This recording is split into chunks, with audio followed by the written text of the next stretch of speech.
Emma Clarke was just a quiet university student, until she uncovered a secret that shook London's darkest drug syndicate to its core. What happened next wasn't what anyone expected.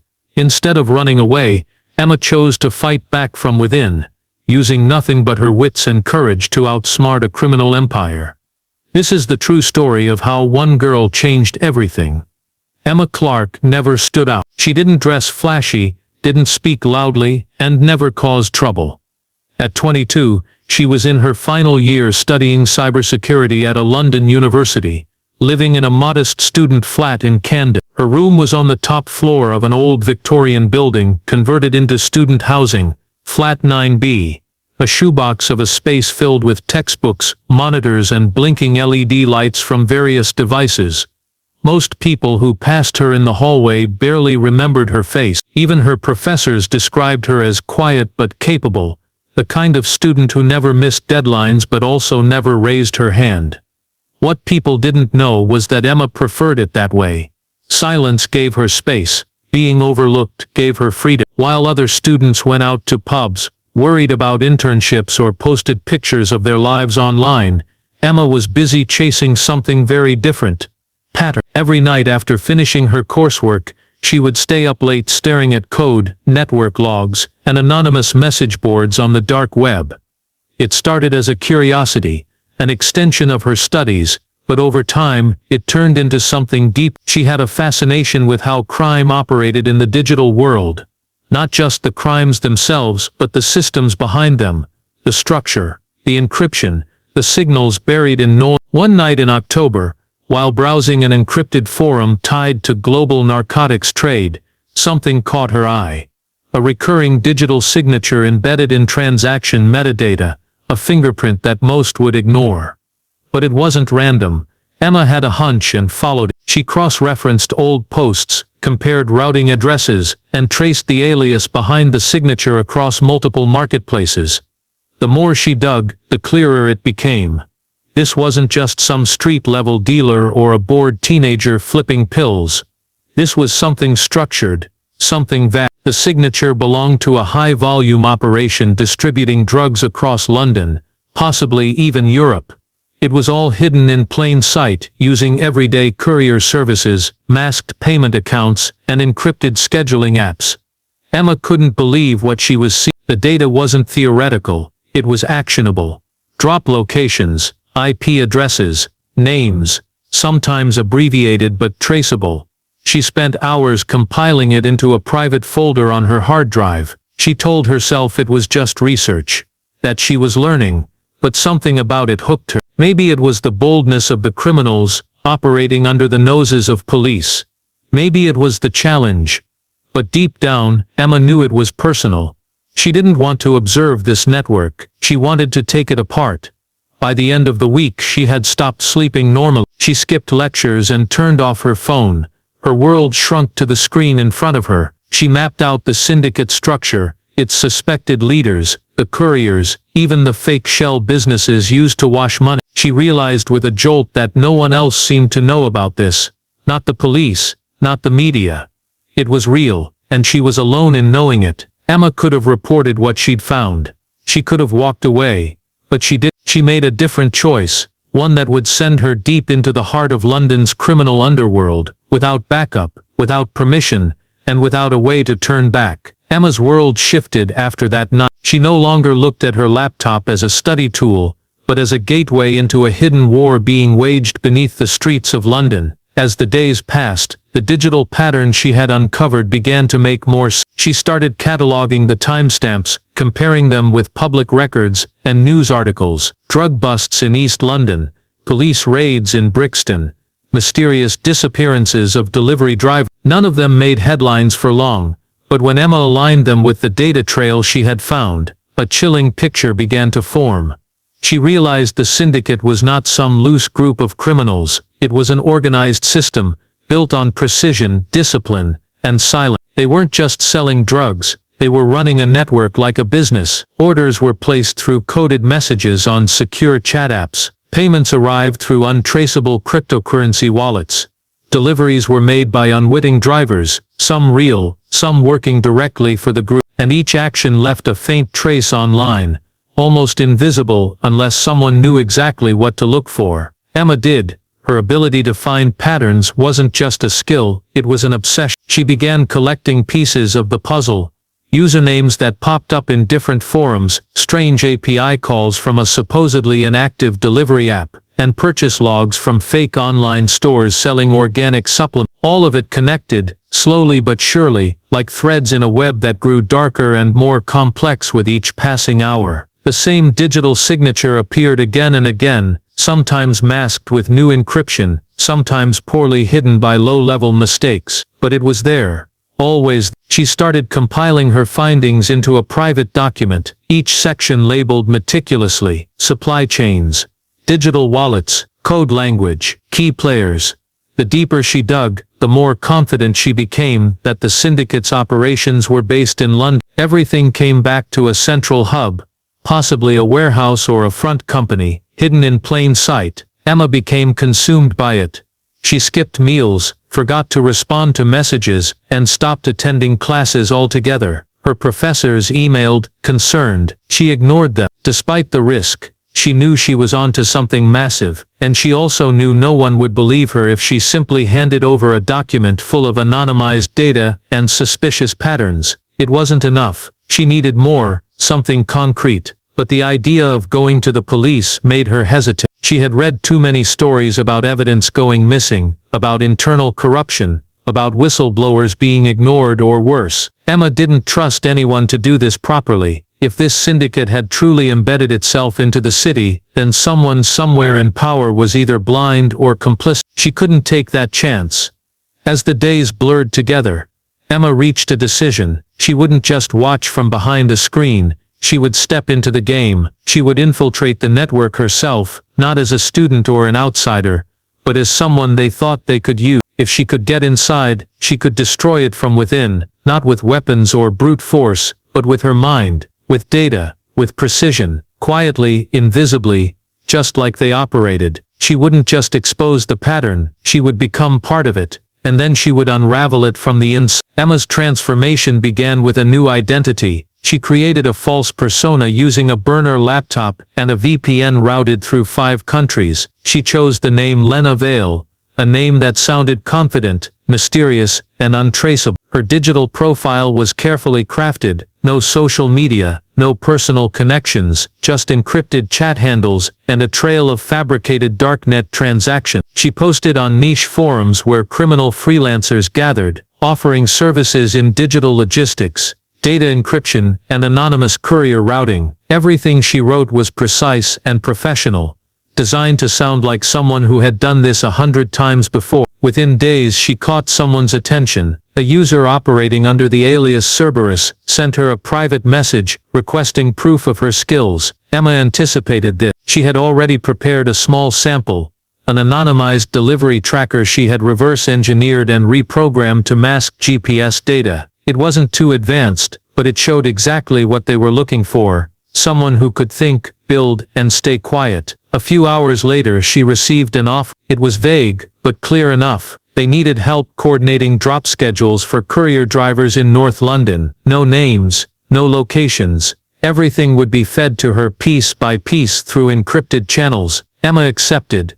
The job was simple at first. She was given lists of code words, delivery instructions, and access to a stripped-down scheduling platform, built on a modified version of an old food delivery app. She rerouted addresses, adjusted time slots, and monitored courier feedback. On the surface, it looked like standard logistics work, but beneath it, Emma saw how the drugs were moving, hidden inside bike repair kits, under car seats, even inside takeaway containers. It was clever, efficient, and disturbingly invisible. At night, she took screenshots, recorded timestamps, and quietly logged every single instruction she received. She stored the data in an encrypted external drive she wore around her neck, disguised as a cheap flash necklace. No one knew, not her classmates, not the other operatives, and certainly not the people feeding her orders. Emma was playing a role, and she played it perfectly. The real risk came when she was asked to meet someone in person. It was framed as a trust. She was given a time, a location, an old pub near Holloway, and told to pick up a burner phone from a man sitting at the bar wearing a navy cap. Emma knew she couldn't refuse, so she went. Her heart pounded the entire way. She kept her head down, wore plain clothes, and made sure she wasn't followed. The exchange lasted less than 30 seconds. No words were spoken, just a look, a nod, and a handoff. Back in her flat, she examined the phone. It was preloaded with a secure messaging app and 5 contacts, each one named after a Greek god. It was clear now she wasn't just a freelancer anymore. She was part of something real, something dangerous. But Emma didn't flinch. She adapted. As her responsibility increased, so did her access. She began receiving raw data about shipments, vehicles, and payment chains. Every message, every transaction, she logged without detection. She was getting closer to the heart of the syndicate. But she also knew that the deeper she went, the harder it would be to escape. Emma's world had shifted from the quiet predictability of student life to the unpredictable rhythm of organized crime. What had started as digital coordination now demanded physical involvement. She wasn't just managing encrypted schedules from her flat anymore, she was stepping into the real streets of London, becoming a small but trusted cog in a much larger shadowy machine. Her new role was simple on the surface: coordinate pickups and drop-offs for select couriers. But the simplicity was deceptive. Every instruction had to be coded, every location masked with GPS distortions, and every transaction timed down to the minute. The syndicate valued precision. Mistakes weren't just frowned upon, they were punished. Emma didn't make it. She was given her own operational device, a second burner phone, separate from the one she picked up at the Holloway pub. It came preloaded with route planning software, disguised as a food delivery app. Each day she received new assignments, locations to monitor, license plates to confirm, sometimes even full delivery runs to plan and oversee from start to finish. Her cover remained intact. To the outside world, she was just another student on her phone. But in reality, she was silently coordinating thousands of pounds worth of narcotics across the city. Emma began riding buses just to follow the couriers from a distance, memorizing routes and observing their behaviors. Some were professionals, others looked barely older than teenagers. She started to notice patterns. The same silver hatchback showed up at multiple sites. The same courier backpack, used to smuggle product, changed hands every few days. Everything was designed to blend in, to appear harmless. The brilliance of the operation was in its invisibility. She documented everything. Emma wore a smartwatch with a hidden camera lens built into the band. At each drop site, she snapped photos of vehicles, scanned QR codes on delivery boxes, and discreetly recorded snippets of conversation. All of it was stored and uploaded nightly to her encrypted server, now hosted in a remote corner of the internet only she could access. With each day, her archive of evidence grew. Names, dates, cash flow records, even brief glances at high-ranking members she only knew by code names. She was building a case from the inside out. But the more trust she earned, the more risks she faced. She was once asked to personally confirm a drop-off outside a luxury flat in Kensington. When she arrived, 2 men were already waiting. They didn't speak. One handed her a bag to scan with a portable device. The other observed silently, watching her face for the slightest twitch. She stayed calm, scanned the tag, gave a nod, and walked away. Her pulse didn't slow until she was back on the tube, staring blankly at the tunnel walls.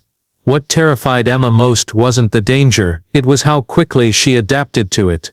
She no longer felt nervous when sending coded texts. Her hands didn't shake when slipping tracking chips into courier bags. She knew this life wasn't sustainable, but every step forward brought her closer to the top of the syndicate. She could feel it. The structure was revealing itself, piece by piece, and soon she believed she would know exactly who was pulling the string. Emma had been inside the operation for just under 2 months, when the first cracks began to show. To an outsider, the syndicate still looked flawless, fast, efficient, untraceable, but Emma had been studying every detail, and now she could sense something shifting beneath the surface. It started with a missed pickup in Shoreditch. The courier claimed the package wasn't there when he arrived, though the app said it had been delivered. The syndicate's response was swift and quiet. Rose within the internal messages. Emma monitored. She noticed passive-aggressive notes between handlers and whispers of someone mishandling deliveries. Emma saw it clearly: someone was making mistakes, and not just once. She started watching more closely. She cross-referenced delivery logs, audio notes, and timestamps. She noticed that a specific user, Aries, one of the code-named contacts, was at the center of most errors. His delivery windows were often mismatched. His drivers were swapped out too often. Something didn't. Emma suspected internal theft. Someone within the syndicate was skimming product or money. Quietly, she began building a second archive, not just about the operation itself, but about its internal failures. It was dangerous work. If anyone found out she was tracking more than she was supposed to, she'd be erased just like the others. But Emma knew this was her moment. Instead of alerting the bosses, or exposing Aries outright, she took a different route. She fabricated a report using partial truth, some manipulated data, and a few real slip-ups, and sent it anonymously to another high-ranking contact in the network known only as Athena. She timed the message to drop during a lull in the delivery schedule, when tensions were already rising. The effect was immediate.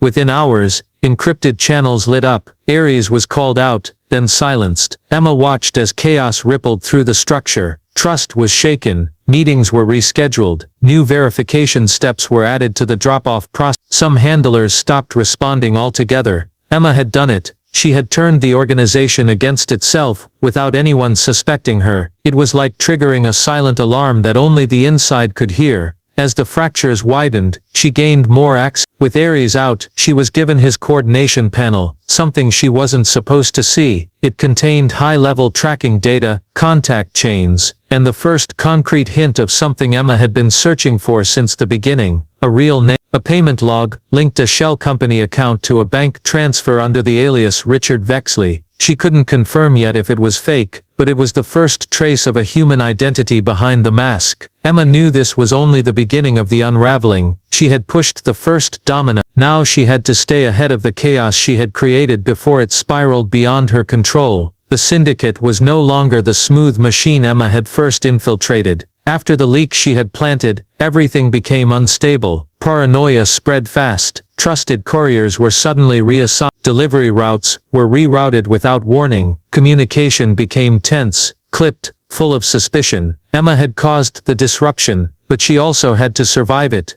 She played her part carefully. She kept her messages professional, her actions predictable. The more the others panicked, the more composed she appeared. It worked. Her calmness was interpreted as loyalty, and in the chaos, she rose through the ranks without ever asking to. She was now one of 3 people responsible for overseeing regional logistics. Her device gave her access to a wider view of the network: contacts, drop frequencies, payment volumes. It also brought her closer to the names behind the code names. She learned that Athena was operating from an office space disguised as a fintech startup in Canary Wharf. Hermes ran the digital side of the operation from a luxury flat in South Bank, shielded by proxy networks and hired intermediaries. But most important of all, she found references to a man referred to only as the broker. No one had direct contact with him. Every major decision, routes, product flow, laundering channels was rumored to trace back to him. Emma suspected he was the real head of the syndicate, but the data was fragmented. She needed more. At the same time, her fabricated intel had triggered a full internal audit within the syndicate. Emma watched as layers of trust were stripped away. The group turned inward, questioning itself. Some couriers were interrogated. A few vanished. One handler reportedly tried to flee the country but was intercepted at Heathrow. He never made the flight. The syndicate was eating itself from the inside, and Emma kept feeding it just enough to keep the chaos alive without drawing suspicion.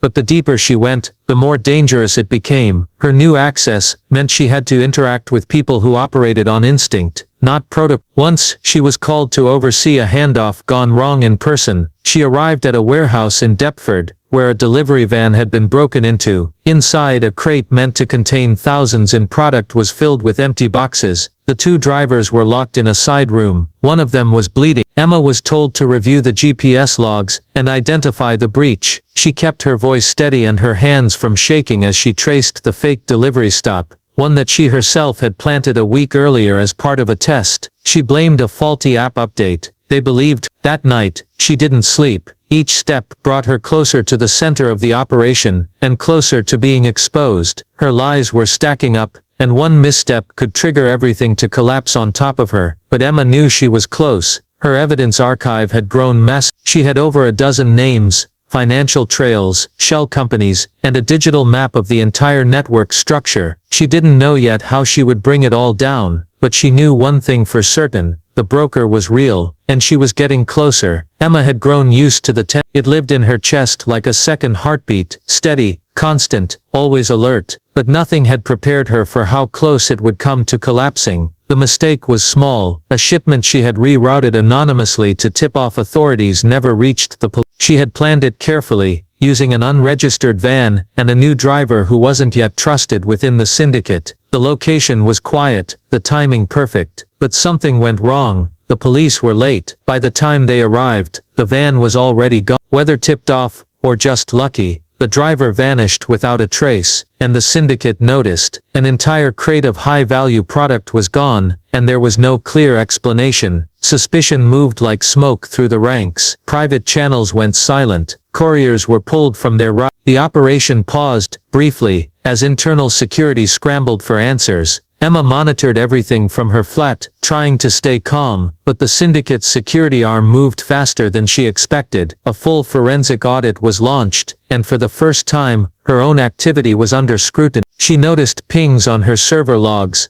Someone had tried to remotely scan her encrypted drive, though they failed. A secondary burner phone she had left off for weeks suddenly received a signal trace request. Subtle signs, but clear enough. They were looking for a handler she had worked with before, asked to meet in person. No time or reason was given, only a location, a parking garage in an industrial block near King's Cross. Emma didn't hesitate, though every instinct screamed at her to run. She left her regular devices behind, took a clone phone with scrambled GPS, and wore a plain hoodie to keep from being recognized. The air in the garage was cold, echoing with the distant hum of traffic above. The handler was already there, tall and patient, and visibly agitated. He asked vague questions, circling around the shipment failure, testing her reactions. Emma answered calmly, offering logical explanations, rooted in tech failure and courier error. She didn't lie too much, just enough to sound believable. He stared at her for a long moment before walking away. No words of confirmation, no threats, just silence. But that silence was worse than anything. When she returned to her flat, she packed a go bag just in case: USB drives, cash, alternate IDs, and a hidden SIM with a backup contact number. She didn't intend to run, but she needed to be ready. Her server logs showed more unusual activity. Someone from within the syndicate was trying to break into her data channels. They hadn't succeeded, but it was only a matter of time. The walls were closing in.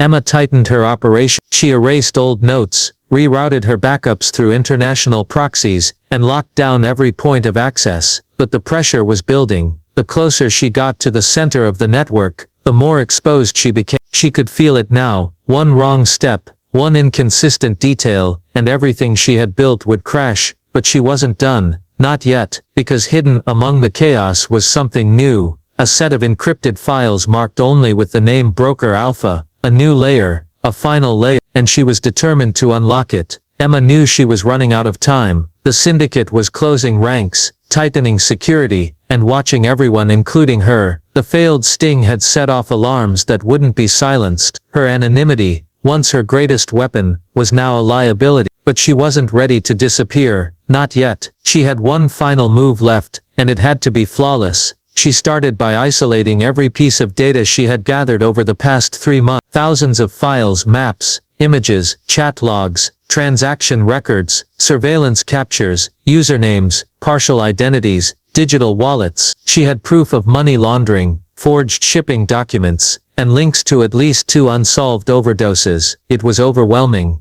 even to her. So she began organizing it into categories: financial, operational, personnel, infrastructure. A digital case file built piece by piece like a prosecutor preparing for trial, only there would be no courtroom. Her final goal was clear: take down the entire operation in one clean blow. She compressed the data into a 6-gigabyte archive, and encrypted it using a password only she could remember, a line from a childhood poem no one else would know. Then she uploaded it to multiple cloud servers, hosted across countries that didn't cooperate with UK law enforcement. She created scheduled release triggers, in case she went dark, emails with download links, ready to be sent to journalists, watchdog groups, and trusted cybersecurity forums. It was insurance. If anything happened to her, the truth would still come out, but she didn't stop there. Emma also prepared a physical copy. She transferred the encrypted archive onto a small black USB drive disguised as a broken keychain. She printed a one-page note with brief instructions and a QR code that linked to a verification checksum for the file. Then she slipped everything into an envelope